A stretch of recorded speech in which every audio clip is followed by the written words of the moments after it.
民进党台南市长初选，确定是立委陈定辉出来拼，即马伊要来整合党内支持林俊宪的25位议员。今日陈定辉专工去到台南市议会参议长区里里甲济议员来协调，希望大家团结，甲台南市长赢倒来。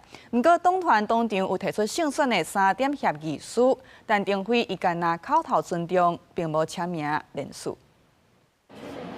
初选结果出来，立委陈定辉要整合党内头一站，就是台南市议会。伊今日去议长室，台南市议长区里里嘛来门口咧迎接。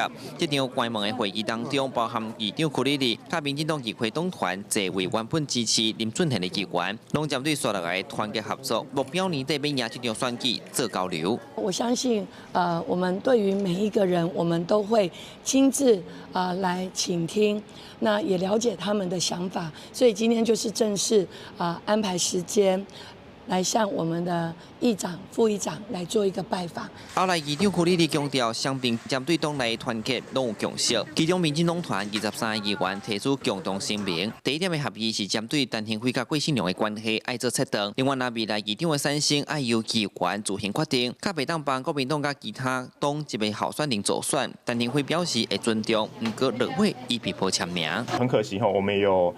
许多议员同仁联署的签名，他在这份联署书上面最后没有签名我们觉得感到遗憾。除了他有部分的有口头上的承诺之外，那他并没有来联署。我们24位议员就是跨党派就是台南队的一个的想法啦哈。但这回民进党甲过去一寡分裂要甲说好圆，互党内会当大团结。国民党提名的台南市长参选人贾良改回应，尊重因。是跟党团有很多的问题，这我尊重他们，但我们会团结所有的力量，我们国民党会团结。那后续到底双方敢会见面咧？